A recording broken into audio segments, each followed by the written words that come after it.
السلام عليكم ورحمة الله وبركاته.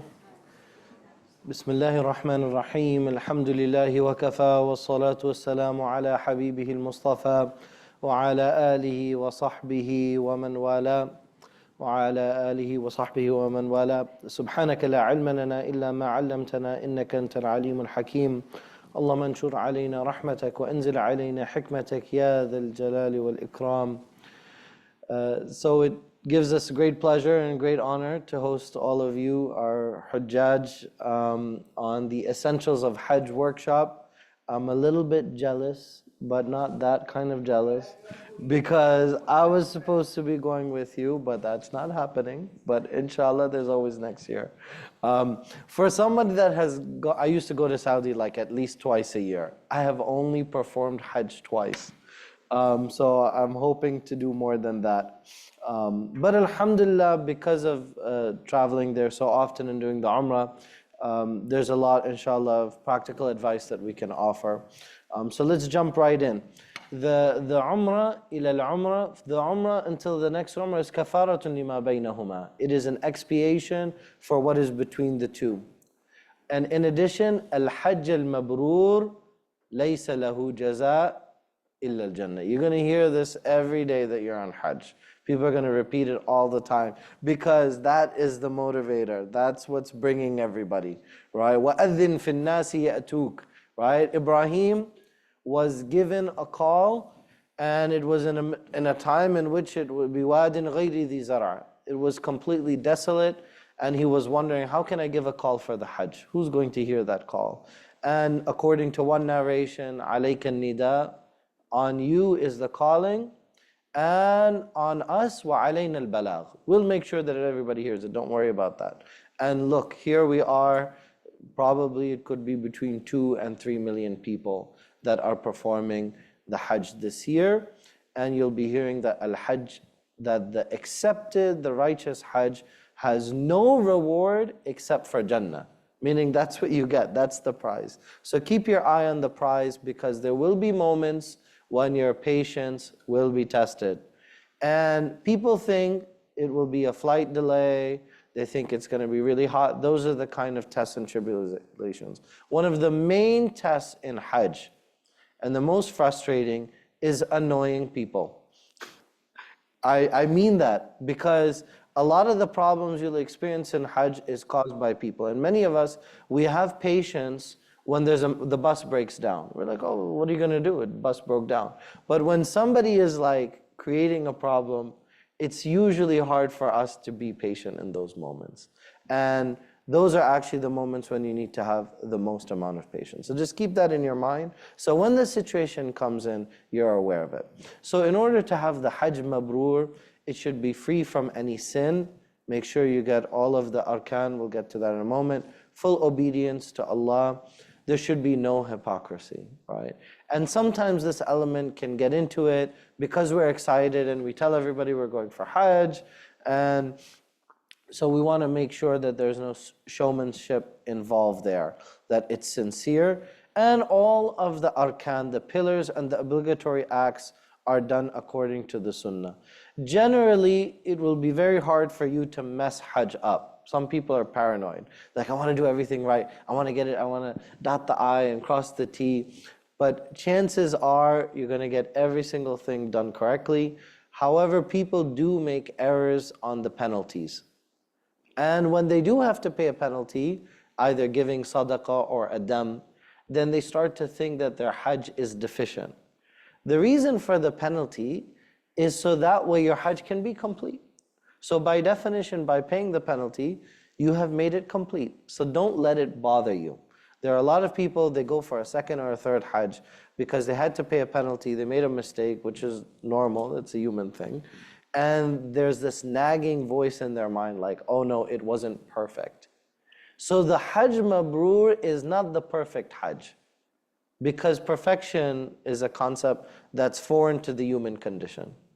Right? Kullu bani Adam, all of the children of Adam are khata. So we all make mistakes. So let's talk practical. In terms of packing, a belt is really, really helpful. These are widely available in Saudi. People think it cannot be stitched. There's absolutely nothing wrong in having accessories that are stitched for the men, right? The clothes and the garments cannot be stitched. If you have a stitched belt, a money belt, there's nothing wrong in using that. The same with footwear. There's nothing wrong in your shoes being stitched, but it cannot be a closed shoe. And according to the strongest opinion that I would recommend, it should not cover the top, that main bone that's on the top of the foot. So you should avoid a shoe that covers that. So sliders, this is again for the men. Sliders would be fine, strappy sandals would be fine as well. Sometimes the ladies think that they need to have the same type of flip-flops. I really, really would discourage everybody from flip-flops, because you're walking a lot, and what ends up happening, it kind of flaps up and down, and they're not very comfortable. The best investment you can do in Hajj is to spend money on good shoes. It's so important, and you should have at least two comfortable pairs. One which is more of a, for the ladies, one which is more of a sneaker, even if it's light, for if you have to do long walking, and one which is cool, like an open sandal that you can use on hot days. Because I used to tell everybody that we did the record hottest Hajj. I went in 2017 and it was 48 degrees. However, Celsius, which translates to like 118, something like that, 119. However, the projections, according to the Saudi Weather Service, is that for at least 1 or 2 days, the temperature is supposed to reach between 49 and 50. Most of the days will be 46 or 47, which is still unbearably hot. So I'm not trying to scare anyone, but I don't want you to be in shock. This will probably be the hottest Hajj ever in history. So you just have to prepare yourself by having the right equipment. You should have, if you have a neck fan, you can order it on Amazon Prime, it'll be there tomorrow, get one. If you have a fan that you can spray water, invest in it. It's so cheap and it will come in the next day or two. Everybody will be lining up, you'll get so much reward. They'll be lining up while you're waiting for the train, while you're waiting for the buses, and you're out in the heat and you might be in the sun, then you'll be able to share what you have. Similarly, if you have an umbrella, either a white umbrella, smaller is better because you don't want to be knocking into other people and into other things, or if you have a reflective one. It's also protection for your skin, right? Which I didn't mention here, but if you have unscented sunscreen, that might be a good option. People, they might think, oh, I don't have very light skin, and I grew up in Egypt, I grew up in Bangladesh, like I never had, nothing ever happened. No, this is different, because you might be in the sun for a longer period, and if you don't have an umbrella, then you're going to experience some sunburn. So be proactive, because these items, you'll probably find sunscreen there, but it wouldn't be unscented. So it's better to bring all of that with you. Unscented deodorant and unscented soap. I would recommend bringing all of that from here. It is available there, but it's hard to find, and you're going to be wasting precious time in order to get that. Also, you want to have like a little duffel bag or a personal item. Some people use their carry-on. The reason I don't recommend that is most of us use these hard case Pullman type carry-ons that are really bulky because we're trying to stuff as much as we can. That doesn't work well in Hajj. If you have something that's small that you can keep next to you in your bed area when you're in Mina, in the tent. So a soft bag that you can just crumple up and put inside another bag, and when you get to Saudi, like an overnight type bag that won't be in the way. Because what will happen is they'll take all of the luggages, because there's no space in the tent, and they'll pack it all the way up top. So now you won't be able to get to it on a frequent basis because you have to get your luggage down. So you'll need to have that small bag with you. And something soft and something compact and light would be the best. For the men, of course, you need the ihram. If you're going to Medina first, then it doesn't make sense to get ihram from here. for those that are arriving in Mecca, the reason you have to have the ihram is because most likely you're doing Hajj Tamattu', in which you need to enter in the state of ihram, and the airport, King Abdul Aziz Airport in Jeddah, is within the miqat area. If you have a direct flight, that means that you're going to have to put the ihram on before you depart, because doing it in the airport, in the airplane, is very uncomfortable, and I don't recommend it. It sounds good in theory, but when you do it, it doesn't work. So you'll put your ihram on when you leave from the airport, and then you'll enter into the intention at the moment that that comes. You can order these online, or you can even borrow it. There's so many people that have ihram sitting around. Just, you can just send it to the cleaners, and you can use it. It's only been used once, right? There's no harm in it. We used to get these when we get to Saudi, but having a USB-C charger, most of our phones are using USB-C. It's going to be hard to find these over there, because you're going to find the regular USB chargers. And you're going to need to have your phone. It has your communications. You're going to get information from the group. You talk to your family. Also, Google Maps. If you get lost, you're going to use that, because you're going to pin your location when you're in Mina. As soon as you get to Arafah, what are you going to do? You're going to pin your location. So you're never going to get lost. Everybody with me? You're going to mark it for yourself, and you go on your phone, in your maps, you're going to drop a pin. So that way, if you get lost, you can ask people, yes, but why make your life difficult? You can just go back to that pin at any time, and with this way, you'll never be lost, because you have your phone with you. So having your phone charged at all times in Hajj is absolutely important. It's very essential. So the way to do that is to have one of these chargers, because it'll charge your phone very quickly. You can order them online and it will come. For the men, I recommend to have a pin, because it's not like the Umrah where, it's just a few hours. Having that peace of mind of having, so we'll show you how to wrap it, and then you can add the pin at the end as well. Also, many of you will do a lot of walking, especially if you choose to do the Tawaf al-Ifada on the day of Eid.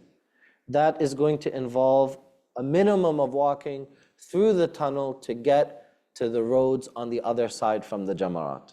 And we'll talk about what about those in wheelchairs, what about those who are elderly, what the options are. If you're going on that day, then you should use Vaseline to prevent inflammation, because it's a lot of heat, and it can be very uncomfortable for your skin. So this is the heat that we talked about already, right? Also, the one that I didn't mention is to bring an insulated water bottle, right? Because you'll see there'll be water bottles there, but they're going to be the plastic ones, so they won't stay cold. If you get one like this, like the ICCP one we have here, so it's double insulated. So if you just put like 1 or 2 pieces of ice, or even without ice, it's going to stay cool for hours. You're going to be drinking water, at least a bottle every hour, every 2 hours. Because the main reason that people go to the clinic is because of heat exhaustion, right? And because of dehydration. So that is, people are worried about COVID, people are worried about meningitis, they're worried about other things, but crowding and hydration is actually the thing that is more likely to affect you. So pay a lot of attention to that. In terms of preparation, starts with the heart. Think about your own sincerity. Think about why you're going. Are you checking off a box? Or is Hajj about life transformation? Do you want to return back in the same state that you're in? Or do you want to come back as a renewed person? As a different kind of person? So kind of have that conversation with your heart. People think, I'm going to go to Hajj and I'm going to do repentance, right? But you can also do your tawbah now, so that way when you go to the Hajj, then it's like the first chapter of a new book, right? So you've closed the old book and now you've started a new volume. And so this is a new way of thinking on the Hajj, which I think is closer to the Sunnah. We started to think like, oh, I'll go to Hajj, and when I'm there, then I'm going to do repentance. But this is actually closer to the sunnah. Settle disputes that you have. Ask forgiveness from relatives. People send out these mass messages and social media, email. Please forgive me if I ever did you any wrong. I mean, nobody ever says like, yeah, I'm mad at you. You know who's mad at you, okay? Go call them individually, right? Don't send out a mass message. You can, but personally, I find that to be meaningless, right? If you have anything that's kind of nagging at you that I did this years ago and I could have handled it differently. So go ahead and reach out to that person, even if you're not in communication. And if you have a controversy or a dispute, then definitely you want to seek forgiveness, even if you're not in the wrong. There's always something to forgive. There's always something to ask forgiveness for. Well, I'm sorry that I was so aggressive with you. I'm sorry. I mean, there's something to apologize for, right? We're not perfect. Even if the other person is in the wrong, it's not worth it to carry all that baggage. What is a wadu? So we're going to pack, but we don't want that kind of baggage. We want the baggage of taqwa. فَإِنَّ خَيْرَ الزَّادِ التَّقْوَى. Write a will, if it's possible, to rectify your affairs. If you have children and you're going as a couple, you may want to have a conversation and talk about, well, even though, alhamdulillah, in the modern times, it's not likely that anything will happen. The reason that it's the sunnah is so that way you're mentally preparing yourself to leave this world. Even if that happening is the chance is like far less than 1%, right? It's a minuscule percentage. But still, you should be prepared that if something were to happen, that all of my affairs are in order. Have good fellowship. And do this throughout the trip. You're going to meet people. If you have roommates, typically it gets divided by gender, so even couples, they get separated. And you're going to have different types of people, different personalities. It's like 4 people in a room oftentimes, 3 people in a room. And then when you're in the camp, it's like 20, 30 people that are within the tent. So you have to really do a lot of listening, talking a little bit less, and be selective. If you start out really social, what's going to happen is you'll be surprised. It starts to feel like middle school. In Hajj, it's like a camping trip. And people start to make different friendships and different circles and different groups. I recommend you that you stay away from this. It's going to sound like the opposite of what I normally say. Because I normally say, like, meet people in the masjid and create friendships and have play dates with your kids and sit and eat the iftar. But when you go for Hajj, I don't recommend any of that. Because in Hajj, you want to have a very cordial, very friendly, open relationship with people, but you're not there to hang out, right? And then what ends up happening is then people start asking you for favors. They're like, can you do this? Can you wake me up? So then you're babysitting other people on your Hajj. It sounds selfish, right, what I'm saying? But I'm trying to be upfront with you that you want to focus on your Hajj. And if there are people who have special needs and they need a handicap or they need somebody to push them, then your duty should be to contact the organizers, to tell them that, oh, so-and-so has this need, and can you fulfill that need? That's your duty. Otherwise, if you start fulfilling it yourself, then you're going to be stuck that way for the rest of the Hajj. And you want to make sure that you focus on that. Have good friends. The payment for the Hajj, it has to be lawful. There's an excellent website, hajjumrahplanner.com. I highly recommend it. And it's pretty accurate. It's pretty accurate for a website. I feel comfortable to share that. And then memorize as much as you can from the Quran and the Sunnahs. A lot of the time, I'm getting a lot of messages every day. Send me du'as for Hajj. We don't really have a set of du'as that the Prophet ﷺ used to say specifically in Hajj, except for the La ilaha illallah wahdahu la sharika lah, the one that everybody knows and that we say here at ICCP. But the Prophet ﷺ would say all of the du'as that he used to say, because Wuquf Arafah is basically, the whole day, starting from Dhuhr until Maghrib. And so you have all this time to say what you want from your heart. If you want to print from the internet, compile it together, have it ready, saved on your phone, then go for it. Or if you're a spontaneous person. Personally, I don't do any of that. I just say what I feel in my heart. And of course, I've memorized many of the du'as, so I'm able to mix the two together. So most of you will be doing Hajj Tamattu'. Hajj Tamattu', even in the name, it means that there's ease involved because there's a period in which you're out of the ihram.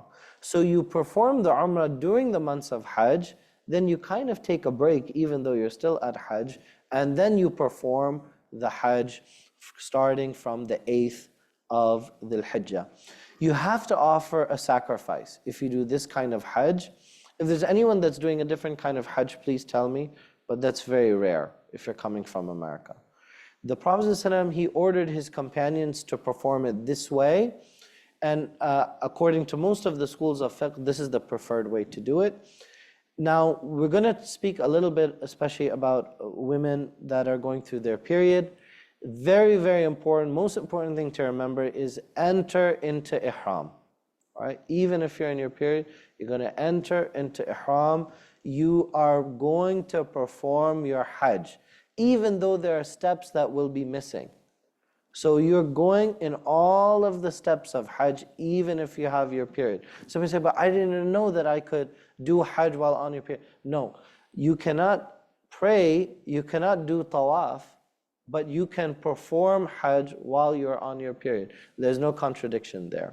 Even though individual steps will be missing, you're going to go ahead and do that. And I would encourage you to start with the ghusl, even though, but that's not the ghusl at the end of the period. You're just doing a ghusl, which is the ghusl of entering into the ihram. We call the sunnah ghusl, of entering into ihram. And if you're able to, it's a little bit late now, so I wouldn't encourage anybody to do it right now, but if you knew that you're going for Hajj in advance, then you can take medication to adjust that and to avoid having that come up. All right. So here are the arkan. These are the pillars. So this is the absolute must-haves. You need to be in ihram the whole time. You have to have the tawaf, the circumambulation. By the way, I have a PDF of this presentation that will circulate, inshallah. And you can keep it and you can have it on your phone. And then the sa'i is also a pillar. Then as a fard action, shaving and shortening the hair. That one you don't really worry about because, of course, you need to exit from the ihram. But until you exit from ihram by shaving or by shortening the hair, then all of the rules that pertain to ihram are still binding on you. So let's talk about the miqat, and I'll give you a chance now. We won't wait until the questions in case if people have a special case. Medina is outside of Dhul Hulayfa, right? Which is known as Abiyar Ali in colloquial, but we call it Dhul Hulayfa. That was the old name. So Medina is the ideal place to put your ihram. If you go to the miqat, great. If you don't go to the miqat and you're in a rush and your group just wants to go straight to Mecca, it's also fine because you're outside of the zone as long as you took your intention. However, if you're landing in Jeddah, you have a problem. You cannot land in Jeddah and then take your ihram. It will be a violation and you'll have to go outside and you'll have to put on the ihram. So two things that are going to have to happen in case anybody does that, doesn't enter into ihram. So if you are coming from Jeddah, I recommend put at least the bottom part of the ihram on the plane. You can wear a shirt, and then when you get close to, when they make the announcement that the plane is about to land, that's when you take the intention. Because it's right outside of Jeddah, right? You're going to be flying in the Red Sea. So you haven't reached the miqat yet. So you can just look out your window and see. Once you land, if you're landing in Jeddah, you're going to experience the Hajj terminal, right? So there's a picture there. I don't know how it's going to be this year, but in past years, it's very typical for people to wait 4, 5, 6 hours in the Hajj terminal. And to be frank, they are trying their best. It becomes the busiest airport in the world. They bring in a huge number of employees, but they can't, you'll literally see planes just land one after another. And the days, like those that are coming from, like, say, India or Indonesia, they came like weeks ago. So they didn't have those long waits. But coming from North America, our packages are very short. And so because of that, we come in the busy times. You're already in Hajj, okay? Even if you're landing in Medina, you should be in Hajj mode. If the person in customs, in the visa office is being obnoxious and not professional, you are the one in Ihram. You're the one performing Hajj. So your behavior has to be the best. You're not there to judge the system. Oh, why didn't they open that line? Or why don't they have that? Get that out of your mind. That you're not there as a consultant to figure out how they should do crowd control. Like, just stick to what you're doing, right? Because a lot of people have that temptation. They're like, why don't they do this? Or why don't they do that? And we're not there to critique their culture or society or their management. And every year they're doing better, to be honest. I've noticed big improvements, alhamdulillah. And one of the best improvements is now when you land, most of the officials that are there, this is a new thing that we've seen in the last 2 or 3 years, are women. And mashallah, they're so much better, right? So the women are really professional and they're much faster and much more respectful. So that's been a positive development, I think is a positive development, is that, and you'll see that throughout the society, that there are women working in lots of offices, and that has been a very positive change. For the ihram, you want to take a bath. If you're doing the ihram in the plane, do that at home, especially for the woman that's in the period or experiencing nifas, but that's rare. Nobody has a baby and goes for Hajj right after, but in case. Men should put perfume on their body and beard. Now, don't put any perfume on your ihram. So we say, well, why? The reason is because if you put it on your ihram and your ihram touches your body, that's considered like a kind of automated application of tib. So then you'll have to pay a penalty. So you're only putting perfume on your body, not on your clothes. Okay. And then, and the reason I didn't say women is because I would, encourage, being in Hajj, that it's probably better for the ladies not to use perfume. For the men, you're going to take off all of your clothes, you're going to take off your undergarments, and you're going to put on the ihram garments. We'll show that in a minute. For the women, I don't think we have any niqabis, those that cover their face, but in case we do, it's not permissible to cover the face with niqab. There are some scholars here and there that say, oh, they don't have to pay any penalty, but that contradicts the evidence. I mean, what we know from the Prophet ﷺ is that a woman is not permitted to cover her face when in the state of ihram, and also not permitted to cover the hands with gloves, okay? Unless there's some medical reason for it. Now, at the moment that you're doing this, it's permissible, you can say, Labbaik Allahumma Umrah, because you're doing the Umrah for Hajj. But I personally would recommend everybody to mention the intention for Hajj. So that would be Labbaik Allahumma Umratan Mutamatti'an, right? That's the tamattu' biha ila al-Hajj. So I'm performing the Umrah that's connected with the Hajj. And the an there is only, so you're going to stop there if you're doing it for yourself. If you're doing it for so-and-so, right, let's say like Muhammad Khan is the name. So then you'll say an on behalf of Muhammad Khan. And that's it. Once you said that intention, I'm doing the Hajj for somebody else, for my mother, for my father, for so-and-so, I would recommend put their name. If you want to say my mother, that's fine. But mention their name, then it's done. You don't need to keep repeating when you're doing tawaf and when you're doing sa'i. You don't need to keep revisiting that because you already said that this is not my own Hajj. This is an so-and-so, an fulan, right? So again, I'll repeat it. So for the video, Labbaik Allahumma Umratan Mutamatti'an biha ila al-Hajj. Now some people, they add another thing that say, that except that habasani habas, except if something were to stop me. I add that in the Umrah, I don't add that in the Hajj, because if something stops you in Hajj, you're going to keep going with the Hajj, you're not going to stop. Whereas in Umrah, if you have some impediment, let's say you you get a fever or sickness or whatever, so then you're going to stop. But in the Hajj, if you stop, there's a penalty. So normally what you'll do is you'll continue even if something were to stop you. So mental preparation. Al-Hajju ashhurun ma'lumat فَمَنْ فَرَضَ فِيهِنَّ الْحَجْ فَلَا رَفَثَ وَلَا فُسُوقَ وَلَا جِدَالَ فِي الْحَجِّ. So there should be no intercourse. This is a big no. Nowadays, I mean, there's no opportunity for a husband and wife to have intercourse anyway in Hajj. Most of the time, unless if they have a private room, right? Which I think nowadays, is it possible, Nusuk? Oh, it is possible, okay. Yeah, when I went for Hajj, we took a private room as well, but this is, most people don't. Usually it's separated.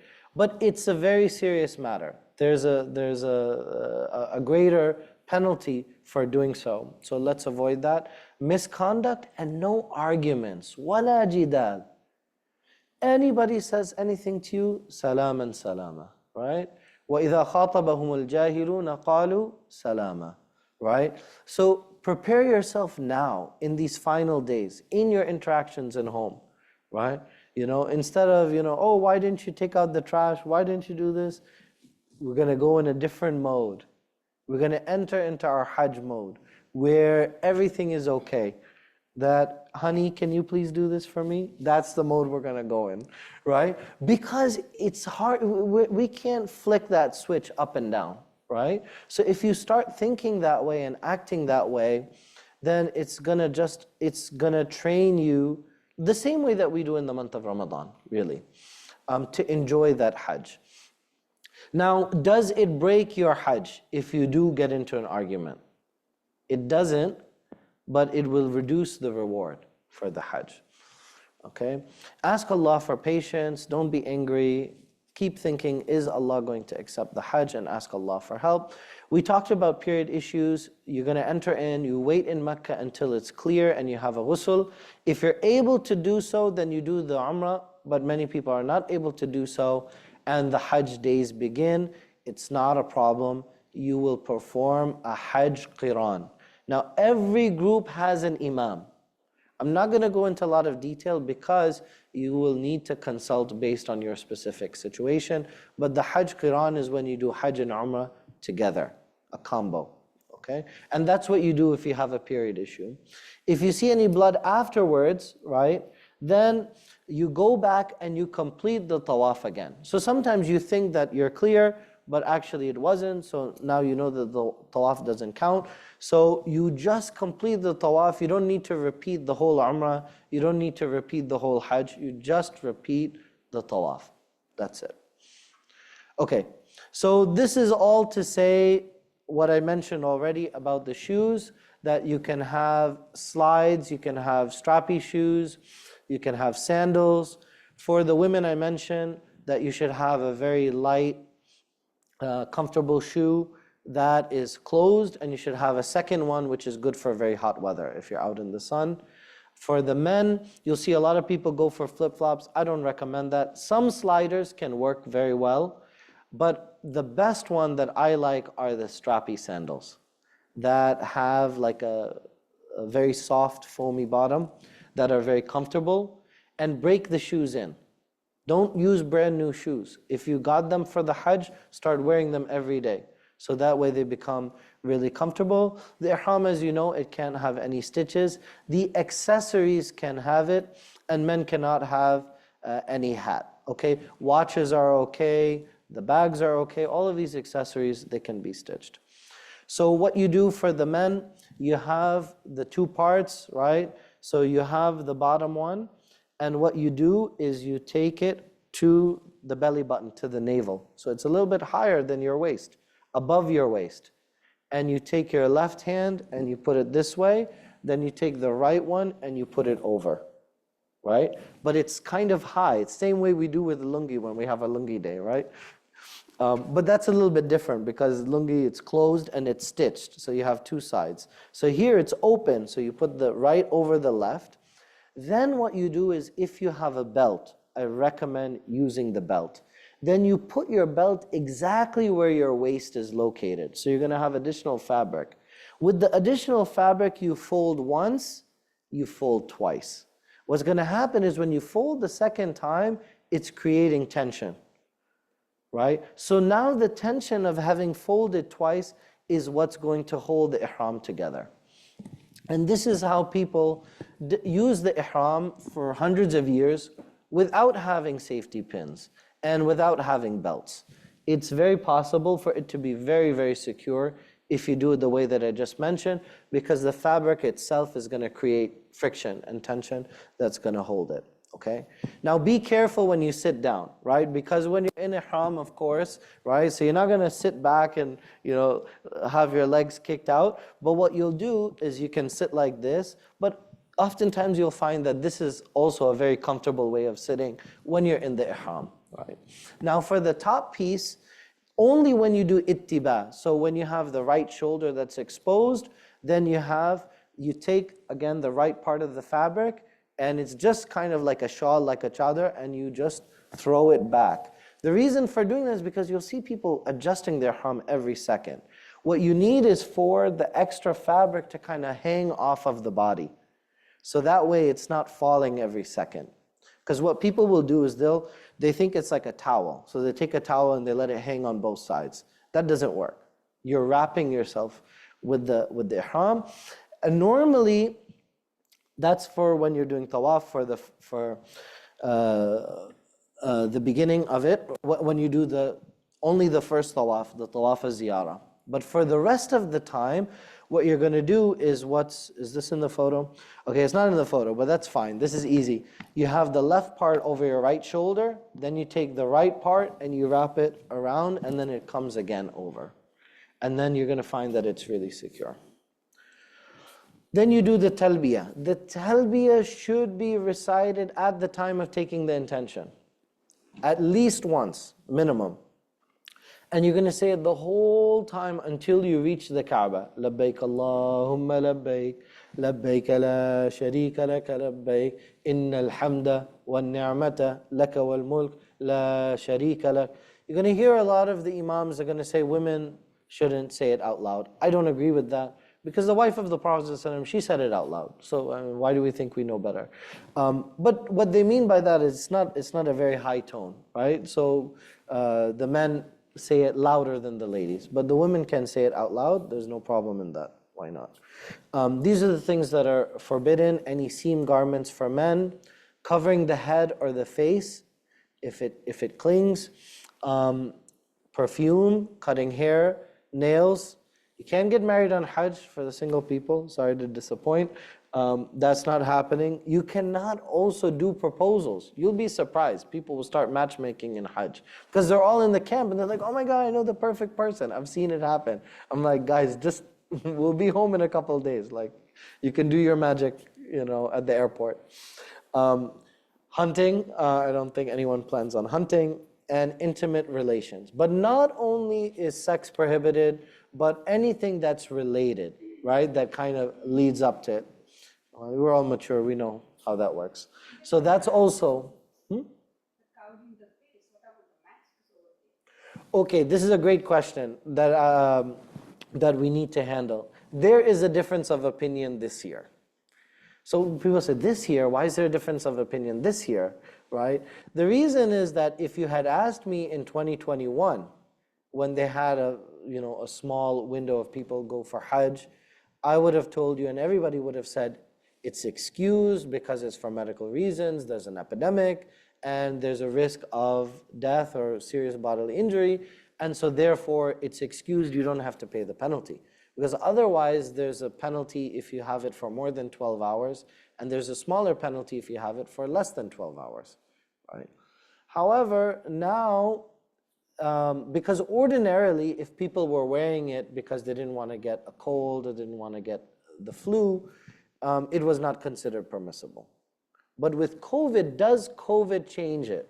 That's the question.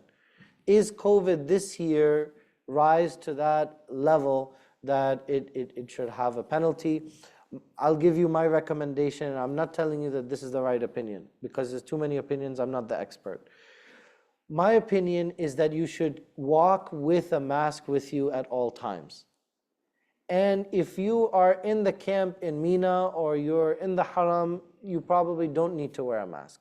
When you're going for jamarat, when you're walking in the street and it's very crowded, then go ahead and use the mask on a temporary basis in those crowded situations, because there will be crowded situations, like the day of Arafah and Muzdalifah.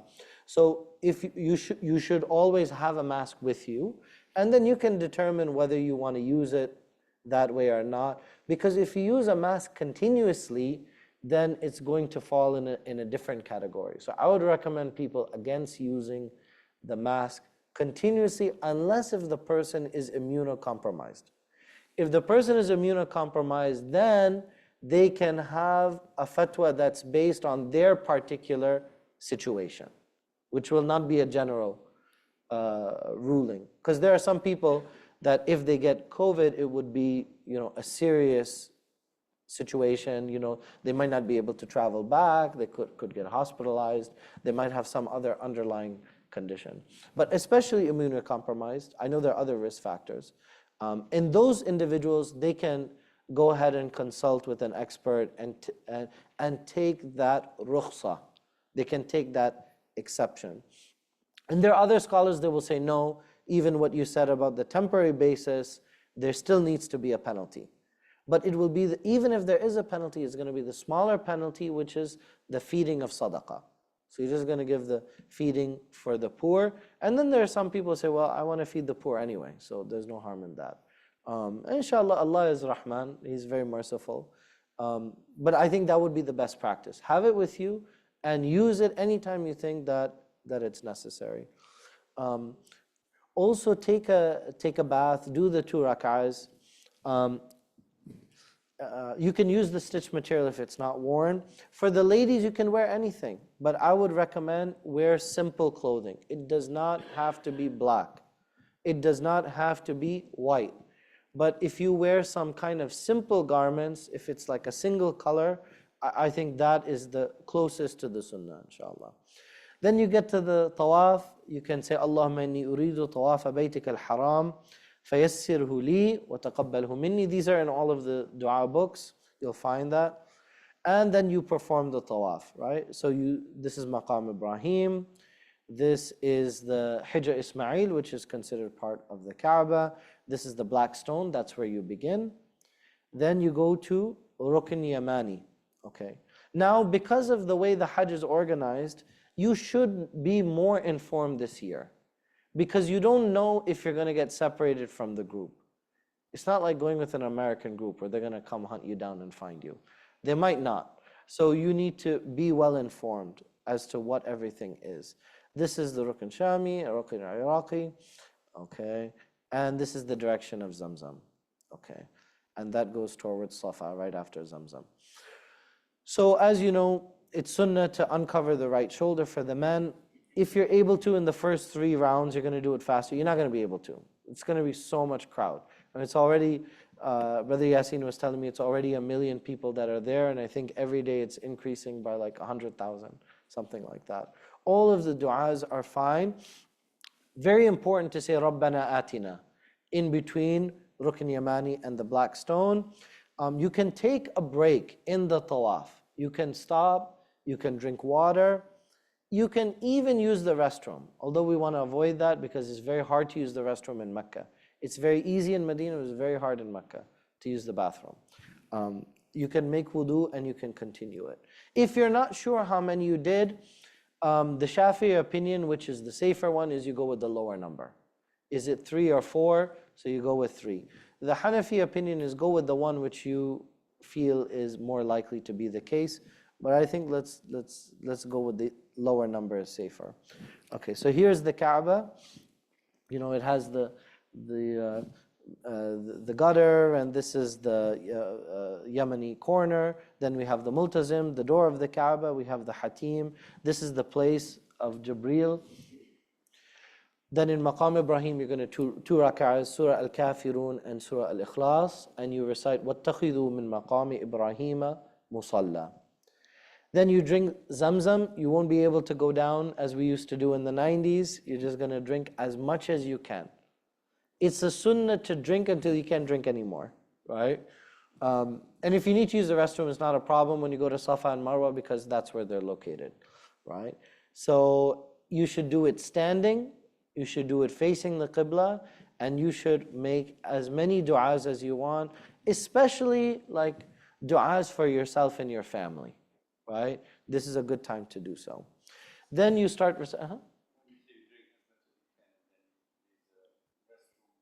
once you get to Safa and Marwa, they're next to Marwa. Safa and Marwa, it's not required to be in a state of wudu.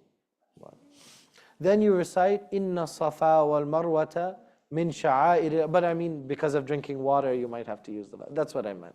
Right? Then you recite that verse that Safa and Marwa are from the symbols of Allah. Then you face the Qibla and you make these du'as, La ilaha illallah wahdahu la sharika lah. And if you need the vowels, I know this is missing the vowels, you can find it online easily. Marwa, when you see the green light, you do it at a brisk pace, same dua. Each direction is one. Don't do 14, that's crazy, right? Then when you're done, then the men will shave their head or shorten their head. In Hajj, everybody asks, they said, what, do I shave my head twice? Then I won't have any hair. Don't worry about that. You can shave your head twice, right? If you know that you're going to shave your head at the end of the Hajj, then you might as well just shave it now, right? But people have different thoughts about that. Otherwise, some people, they prefer to just do a cut and then to shave it after. For ladies, it should be the fingertip. That should be the length. And usually there's always somebody that has like a little scissors, or you can go back to the hotel and you can have it there. Now, when people arrive, sometimes they feel like they can't freshen up, they can't eat. It's perfectly fine. Take a quick shower. First thing I do when I get to the hotel, I remove all the scented items, so I don't use it by accident. Put your unscented stuff.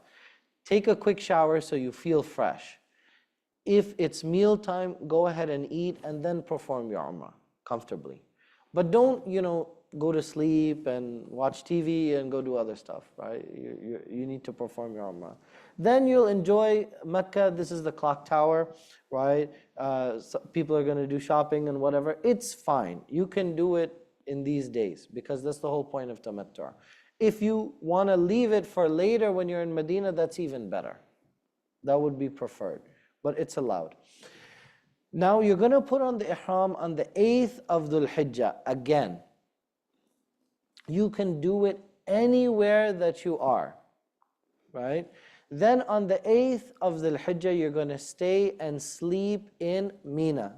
This is the day of Tarwiyah. This is the day of watering. What does that mean in today's modern terms? It's the day of packing. Get all your stuff ready. Then in the 9th, that's the day of Arafah. Al-Hajj Arafah, as the Prophet ﷺ said. That Hajj is Arafah, that's the essence of it. Then on the 9th, you're also spending the night in Muzdalifah, which is like a parking lot of Hajj. But now it has very good bathrooms, right? In the past, I used to stress everybody out about bathrooms, but alhamdulillah, they have fixed that problem. You will find that there are bathrooms everywhere, which used to be a big problem. And then on the 10th day of Dhul Hijjah, which is the day of Eid, look at that list. You need to throw your pebbles 7 times, and the Jamratul Aqaba, the big one. The slaughtering, which is taken care of for you, you're going to get the confirmation by phone, right? They're going to send one of their workers to Mecca and make sure that it's done. They're going to call the company. The company is going to tell you that it's done. Once you get that confirmation, you're going to shave or shorten your hair. And if you're able to, you don't have to do it on the 10th day. You could do it on the next day. For seniors, I would urge you to consider to do it the next day. There's absolutely, just the Prophet ﷺ, he did it on the 10th day. There's absolutely nothing wrong in doing the ifadah the next day. There's nothing wrong at all, right? So it's not even an exception. It fulfills the requirement exactly. And then you can travel to Mecca to do the tawaf al-ifadah, and you can do the sa'i as well when you're in Mecca. Then you come back to Mina, which is again a challenge because it's so crowded. And then for the 11th, the 12th, and the 13th, or maybe just the 11th and 12th, then you're going to throw pebbles. 7, 7, 7. Now we'll go through the steps. This is what it looks like by satellite. This is Mecca, Al-Masjid Al-Haram. You see Abu Qubais mountain that's there, the big mountain. Then over here is Mina. It's a big city. There's plenty of space in Mina, okay? Then you have Muzdalifah. Muzdalifah, there is nothing built there. It's not like the tent city. Then you have Arafah. Did you realize how far Arafah is? Arafah is 13 miles away from Mecca. This is the longest pedestrian highway in the world that runs from Arafah. I do not recommend anybody to walk to or from Arafah, right? If you want to walk to Muzdalifah, go for it. If you want to walk back to Mina, go for it. It's not a problem. But I don't recommend. Arafah is too far. It's going to be, if you go from Mina to Arafah, it's about 7 or 8 miles. You're not going to be able to do any worship that day. So please don't do that. Then you have Aziziyah, which has become a big city. And is anyone staying in Aziziyah? For the hotels, you guys are all in Makkah, alhamdulillah. I hate staying in Aziziyah, but Aziziyah has a convenience, which is that you can take a nap and you can sleep for a few hours and Mina is right there. Whereas going from Mina to Makkah is really hard. Getting to Aziziyah is just a hop and a skip to get there. Okay? The Jamarat are right there. As soon as you finish the Jamarat, you have the tunnel. And the tunnel, remember I talked about even if you're a senior, you have a wheelchair, you're still going to have to walk. Because you have to get through the tunnel in order to get to the roadway. And that's right after the Jamarat. You have Masjid Khaif in Mina, if you're able to go to it. You have Al-Mash'ar Al-Haram Mosque in Muzdalifah. You have Masjid Namira, where the Prophet ﷺ gave the khutbah. That's where it's delivered in Arafah. And you have Jabal Ar-Rahmah. I know people will say, don't go to Jabal Ar-Rahmah because you might get lost or it's hot. I think that if people want to go to Jabal Ar-Rahmah, for me it was the highlight of my Hajj. So I enjoy it. The environment is, the only word I can think of, it's electric. Because you have people, they're making dua, they're crying, they're from all over the world. It's a life-changing experience. So if you want to go and you take the precautions, you're drinking water every hour, you have your phone with you, it has the location there, then you can go. But if you don't take the precautions, then yes, it's going to be dangerous to do so. On the 8th day, it's the day of Tarwiyah. You're going to say, Labbaik Allahumma Hajja, right? This time it's really simple, right? And if it's for someone, an so and so, you do the Talbiyah again, Labbaik Allahumma Labbaik, at least once. It's the sunnah to reach Mina by the time of Dhuhr. It's really hard to do that. Some of you are going to arrive after Dhuhr, don't stress. You're going to do qasr. You're going to shorten your prayers, but without combining. Each one will be in its time, and you're going to follow the group anyway, right? They should know what they're doing. And you're not going to leave Mina that night. You should sleep as much as you can. Don't go crazy in tahajjud and du'as and everything. You are making sure you have the energy for the Hajj. On the 8th night, you just got to Mina. People are going to stay up talking and praying and stuff like that. My advice is get as many hours of sleep as you can, because you're going to get woken up when everybody does tahajjud and they do fajr. And then the next morning, they're also going to want you to, at the crack of dawn, they want you all ready right after fajr to go to Arafah. So the earlier you sleep, the better. You can even take a nap, then after Isha, then sleep again. Even if people say, what's wrong with you? Why are you sleeping so much? Be that person, right?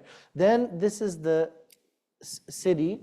So some people have the VIP tents, which is the most important thing to spend your money on in the Hajj. If you're in the Kabsh, right? So the Kabsh tents are right here and off to the side. These are the VIP and the internal Saudi section. If you're not in that section, then you're where the red is. This is where they put Turkey, Europe, and America. It is so far.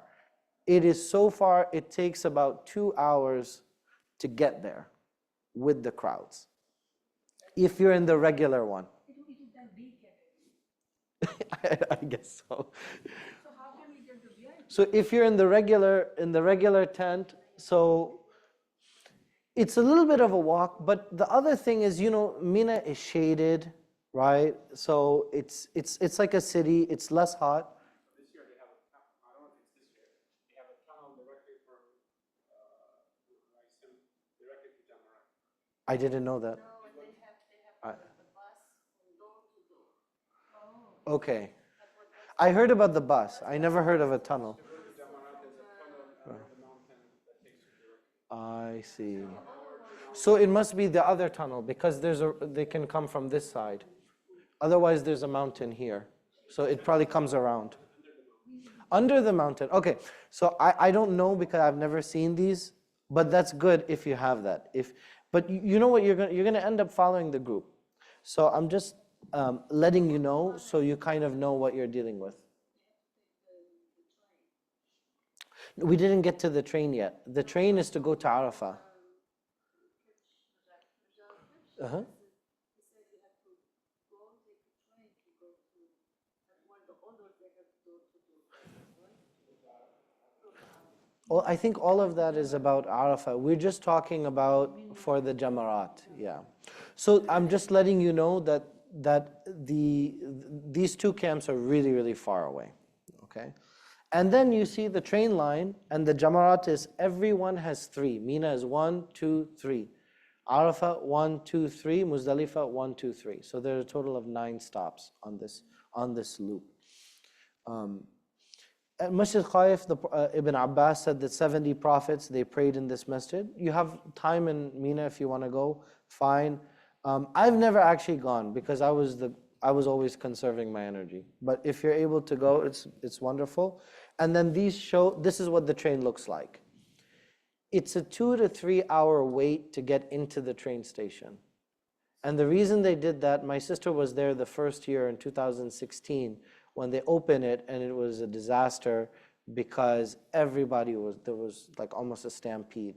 And now they're very professional about timing and counting the number of people that are allowed into the station, and it's much safer. So it's a good thing, but it means a long line, and you have to wait until you get to your turn. The earlier that they tell you to go, that's even better, right? Then you go onto the train. Once the train is moving, it's beautiful. It's a wonderful train. It's very safe, built by the Chinese, right? Of course. And it takes you directly to Arafah and where you need to go. On the 9th day, you're going to do the ghusl if you can. I did my ghusl during the time of tahajjud. Why? Because the showers everybody's doing the same thing. So make sure you're one step ahead of everybody else and thinking about things ahead of time. After sunrise, then you go to Arafat, and any time in the morning between sunrise and dhuhr you're going to go. And then after the khutbah, then you're going to pray Salatul Dhuhr and Asr with one adhan. So you're doing qasr and jama'. So you're combining on the 9th day. This is across all schools of thought. Even if you never combine prayers normally, definitely you are going to do so on the 9th day. And this is Jabal al-Rahma, the one that I talked about. And even though it seems only like men from here, but they have another area which is women. It's just a photo. So you face the Qibla, right, and you make dua. And Aisha has told us that Allah does not release more of His slaves. This is from the Prophet ﷺ, from hell than on the day of Arafah. He becomes closer to them. وَيُبَاهِي. He speaks proudly of them to the angels, and he asks, what do my slaves seek? And Allah grants whatever they're asking for. So this is a very emotional, this is the peak and the highlight of the Hajj, and it happens quickly because it feels like you just started, and suddenly you're in Arafah. So some people, they didn't warm up because they didn't know, and then you're like, okay, this is Hajj, we're in Arafah. So mentally prepare for that. After sunset, you're going to go to Muzdalifah with the talbiyah, labbaik Allahumma labbaik. And that night, this is a picture from Muzdalifah. It's more organized now. It's well labeled. It's well organized. They have nice bathrooms in Muzdalifah. I was very surprised to see between my 2 Hajjs, it was night and day. You're going to pray Maghrib and Isha in Muzdalifah. If the Maghrib happens and you're still in Arafah, what do? You have to wait. It's not allowed to perform Maghrib in Arafah. You're going to do it ta'khir. You're going to delay the Maghrib until you get to Muzdalifah, and then whichever time you're in Muzdalifah, then you're going to do Maghrib and Isha together. Then you sleep. This is the sunnah that at least some of the night you should sleep, right? Because some people, I'm going to stay up the whole night. No, part of it is sleeping under the sun. I mean, not under the sun, under the stars, right? And you pray the Fajr as early as possible. Then the sunnah is to continue until the light is out. So you're going to stay there as long as you can, make dua. There's a wuquf of Muzdalifah, a lot of people don't know. Just like Arafah, Sauda, the wife of the Prophet ﷺ, she asked permission that can I leave after midnight? And so based on this hadith, women, children and elderly are permitted to leave Muzdalifah before the morning, right? And so I would recommend that anyone that, please don't bring children to Hajj. I think that's crazy, but people do. I don't know what's wrong with people. I hope nobody's doing that. I don't mean to offend, right? But for the seniors and for ladies or anyone with health problems, I would recommend go ahead and take that, and because there's a big rush leaving from Muzdalifah, and then you avoid the rush at the train station. Then you're going to collect, they're going to give you a little bag. If they don't, use a water bottle, right? So reuse a plastic water bottle and fill it with pebbles. They're everywhere in Muzdalifah. If you're doing 2 days of Jamarat, how many do you need? 49. Because you had the first day, that's 7, and then 2 days, 7, 7, 7, 21 times 2 plus 21, you get 42 plus the 7. That's 49. If you do an extra day, then you have an additional 21, that makes 70. I always add another 7, in case if I drop one, or in case if I'm not sure, or if you throw one and it doesn't hit the Jamrah. No big deal, just go and do it again, another one. On the 10th day, this is the crazy day, you're going to Mina between Fajr and sunrise, which is rarely possible. You might get like a lot later than that. It might be 10, 11, and that's totally fine. You're going to rush through that gap. Remember I said Arafah is far. That area is the place in which Abraha and the elephants were destroyed. So the Prophet ﷺ, he used to say that let's pass through quickly. And it's not really under our control, right? After sunrise, then you're going to throw the pebbles. You'll slaughter the animal. It will be done for you.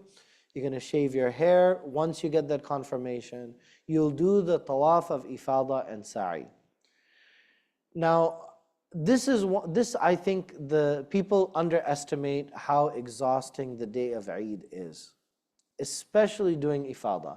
If you're feeling tired by the time that you have cut your hair, my recommendation is go back to your tent and do the ifadah, tawaf and sa'i on the next day, the 11th day, because there's no requirement to do it on the 10th day.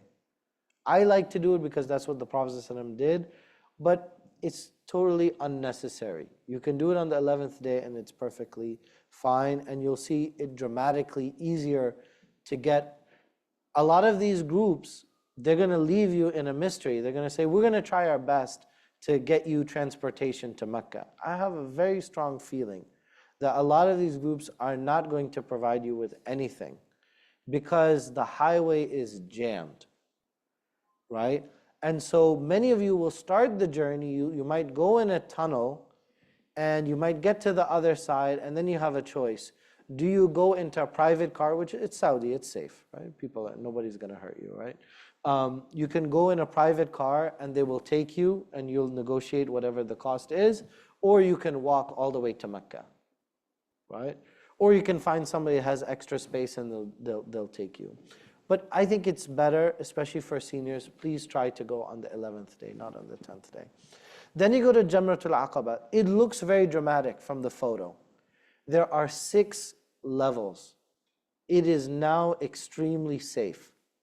We haven't had any stampeding or injuries or crowding on the actual Jamra platforms since it opened. Alhamdulillah. So please don't be stressed out about it. But you'll find that there will be crowding at the entrance. And the reason for that is because they have the crowd control, it creates a backup. Because the groups are leaving, and this is what they need to work on. They need to, communication is the problem. The system is fine, but the communication is poor. So the groups, they all go out in Mina, and they start waiting and getting ready to do their Jamrah, but the Jamrah doesn't have enough occupancy available. So the troops will say, stop, we can't allow you on the platform, so there's a buildup. But once you get on the platform, it's pretty safe. You'll go to the first Jamrah, you go to the second one on the first day, you're only doing, wa alaikum salam, the large one, and that's 7 times. This is what it looks like. Now, because of the way the crowd goes, so this is the Jamrah, you're walking.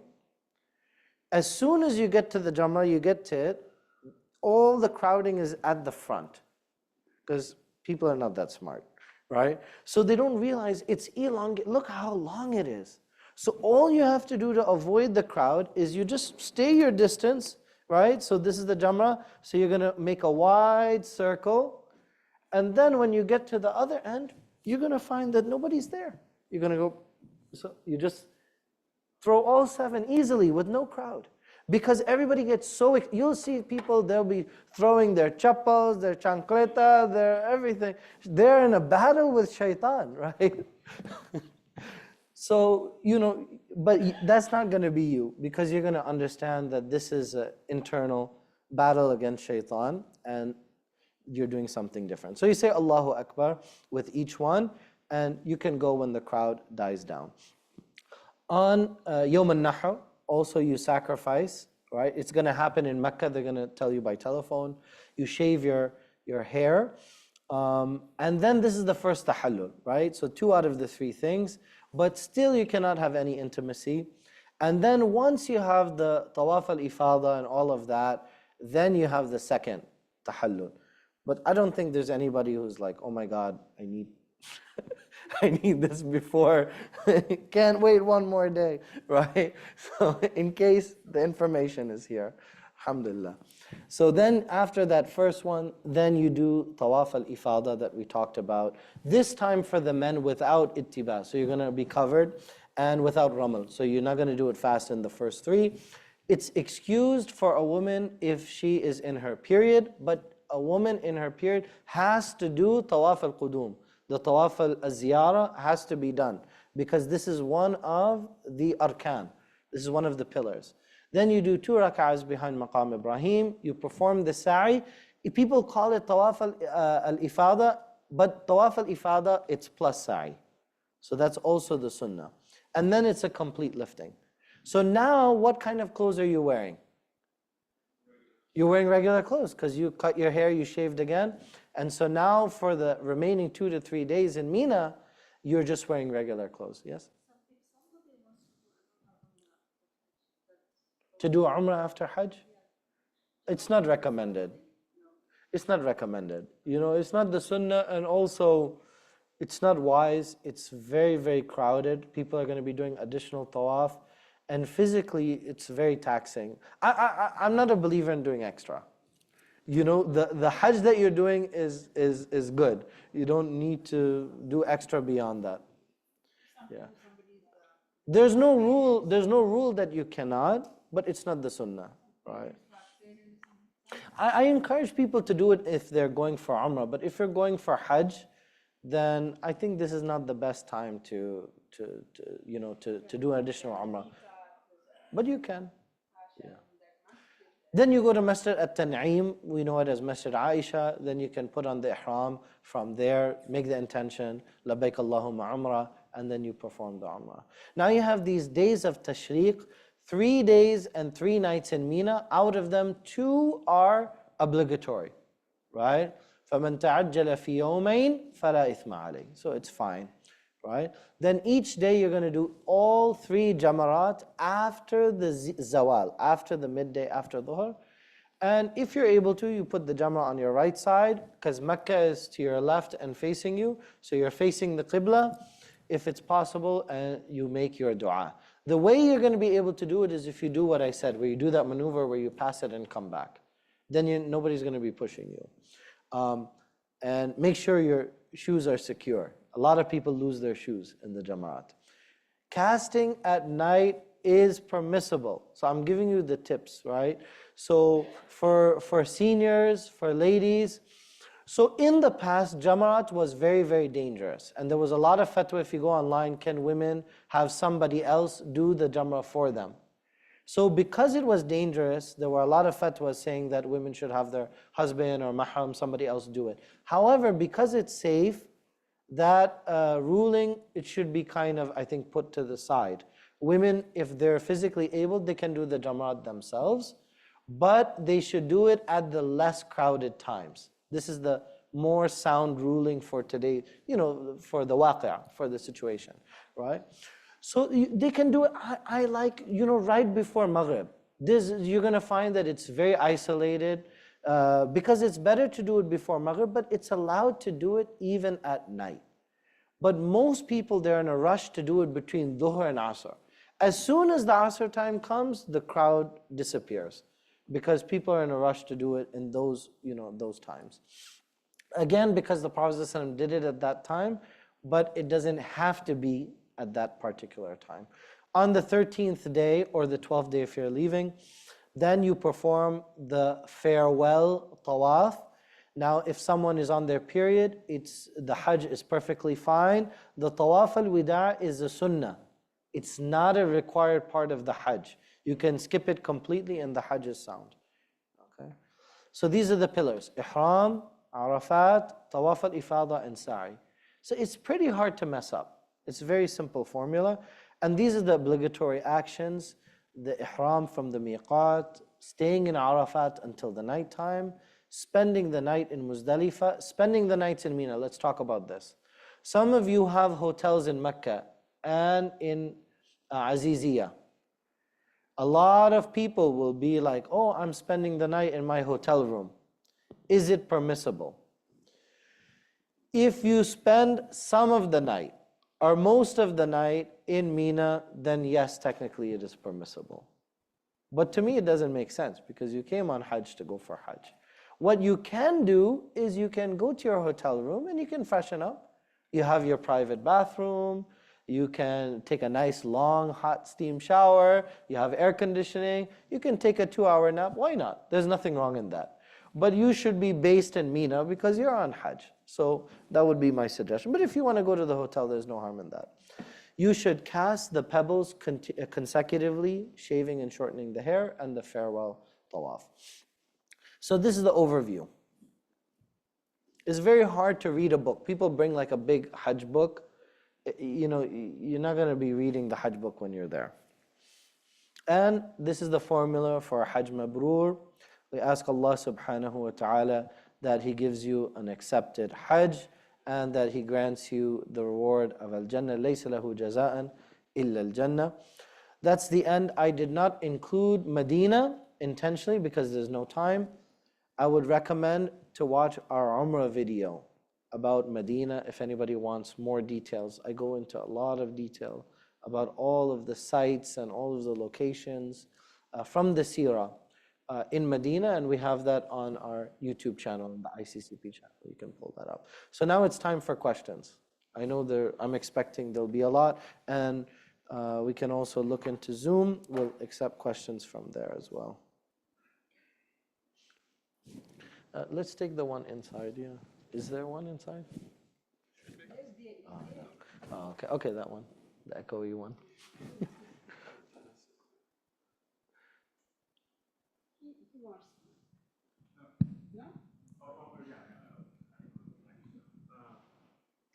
Thank you. No, what is it? When you arrive from Arafat and finishing up Arafat, you come to Mecca to do your tawaf. Yes. Right. Huh? You don't know anything about the transportation. Am I asking your experience? Sure. Which part of the transportation? I mean, from Arafat, because you're going to do your tawaf. So you're coming from Muzdalifah, Right. because Arafah was on the 9th day. The 9th day. So then you left there Right. after Maghrib, after the sunset. Right. Then you're in Muzdalifah, you spend the night there in the open air. And then after sunrise, then you're going to go from Muzdalifah back to Mina and your camp. Most of the people, I would say 90% are going to use the train. Getting to Muzdalifah, it's not a lot of walking in Muzdalifah because Muzdalifah is compact. It's very small. You're just going to walk a little bit and you're at the train station. You're going to wait a lot because crowding in Muzdalifah is a lot. Because everybody's doing the same thing. You might wait at the station for a couple hours. It might be morning, might be late morning. Then you come out of the train, you're in Mina, and you're going to walk from Mina to the location of your camp. Right, but my question is, when is the pilgrim doing the tawaf? Okay. After Arafat, there's a I got it. Yeah. So the tawaf al-ifada is going to be after you have done your jamrah of Jamratul Aqaba. Yeah. So now you're back in your camp in Mina. Then when it's Dhuhr time, then you're all going to go as a group. You're going to do the jamrat. And some people are going to come back and some people are going to leave. Why are some people going to leave from the jamrah? The reason is because the jamrat is the closest point to Mecca. You have all of Mina, which is huge. Then you have the jamrat. Then you have the tunnel. And then you have the beginning of Mecca. So you're already there. Why would you walk backwards? So you have to decide already. I mean, you should decide already when you walk to the Jamarat that am I going to come back or am I going to continue to Mecca? And my strong recommendation is for anyone that's tired or any of the seniors, anyone who walking is a problem, it's better to wait till the next day because you're allowed to do it on the 11th and you can even go up to the 12th. But there's no need to go to the 12th. Don't go to the 12th. You can do it the next day easily. So when we go for Umrah from here, Miqat will come and they will tell us just it is the Miqat over the. Where are you flying from? I'm from Jeddah. For example, from here in Qatar Airlines and then. So if you're going to Doha, yeah. So then you fly to No, Doha. I'm not talking about the wearing of Miqat. They will tell us just make the intention that. They will tell us, that's fine. It's landing in the Hajj time in Jeddah, so most of the airlines will. But if you're taking a Lufthansa flight, then the pilot might not, So don't rely on that. Yeah, so we have to check in the hotel. But it's very simple. When they announce that the plane is about to land, that's the time. Fine. Yeah. 30 minutes is more than enough because in reality it's only 10 or 15 minutes So before they will check landing. in us in the hotels. Then we will check in and then go for Umrah. Yes. Because we are already in Miqat, we have done in Ihram. Fine. That's right. So once we will be done with Umrah, we have to take off our Ihram and go to hotel wherever we want to do. After 2 days, that means on 8th, we have to go again to now Mina and we have to be in Ihram. That's right. So at that time we don't need any this miqat. There's no miqat. That's the whole idea with tamattu is that you take off the ihram and you go back to the ihram anywhere. You can be anywhere in the world, and you can put the ihram. So the second question one that we are going from here to there. Are we allowed to wear the sneakers all the time? Yeah, why not? As a woman, you can wear sneakers all the time. Because we have to. But it's going to be 120 degrees. No, for example, when we have to walk, that time we can keep both things with us. Yes. And when there we have to walk, we can wear the sneaker, right? Yes. We wear the sneakers? And if you have that light backpack or an overnight bag, so then you have those two shoes with you. Yeah. One which is like for the summer and one which is athletic shoes. So are we allowed to do tawaf with socks or we have to be bare feet? Ladies, they should use the socks. Why not? They should. Yes, of course.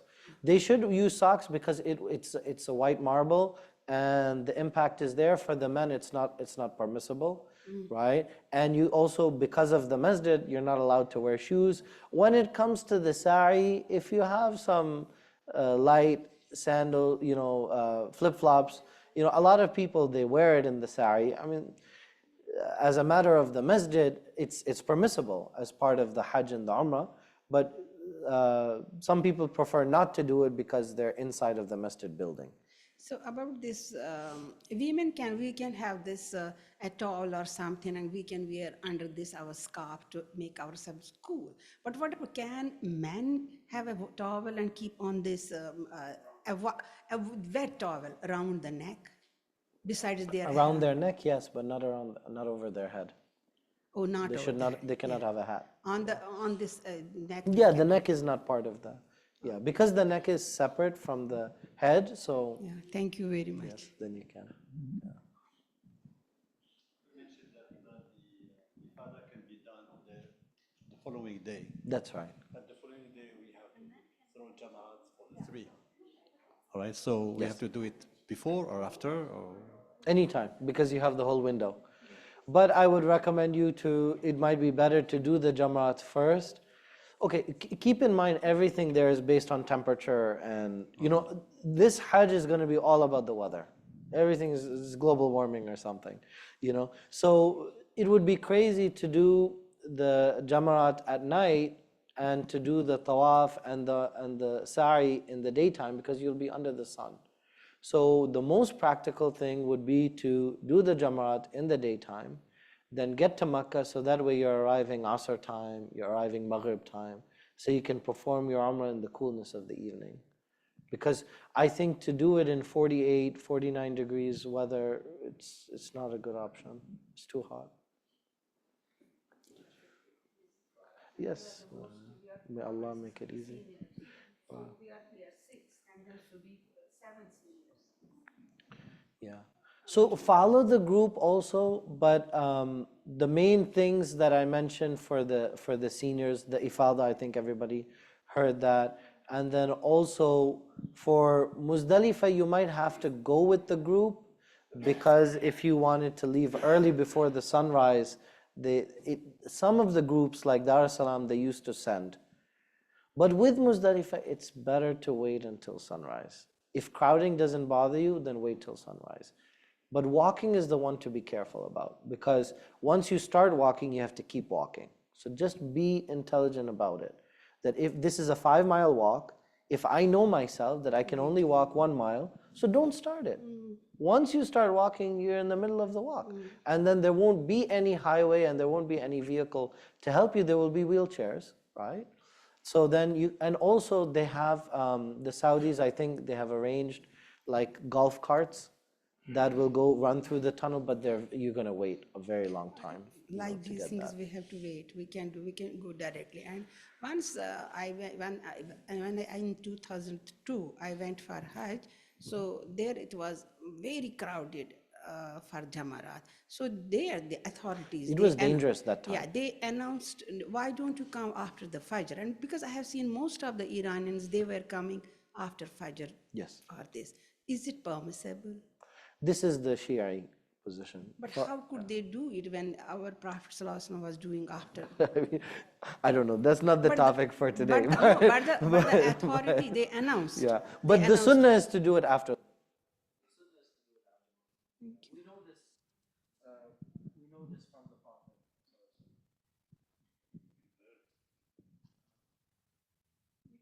Any other questions? Anything from Zoom before the Adhan? Everybody's ready? You have to make lots of dua. Yes. Let me just wrap it up. Okay, so I think that concludes everything. May Allah subhanahu wa ta'ala accept all of our worship. May Allah subhanahu wa ta'ala grant us all hajjan mabruran wa sa'yan mashkuran wa dhanban maghfuran wa tijaratan lan tabur. May Allah grant us an exertion that is duly compensated, and may Allah grant us an accepted Hajj, and may Allah give us the ability to visit the Kaaba and His house, not only this time, but many, many times again and again, year after year, and each time in a better state of Iman, in a better state of health, and surrounded by our loved ones. May Allah forgive all of those who have passed away in the past and those on whose behalf we're performing the Hajj, and may Allah subhanahu wa ta'ala put it in their scale of good deeds, not only the fulfillment of this requirement, but also the reward for that Hajj as well. May Allah put that in their mizan of hasanat. ربنا تقبل منا إنك أنت السميع العليم وتب علينا يا مولانا إنك أنت التواب الرحيم برحمتك يا أرحم الراحمين آمين. All right. Best wishes for a safe trip. Assalamu alaikum wa rahmatullah.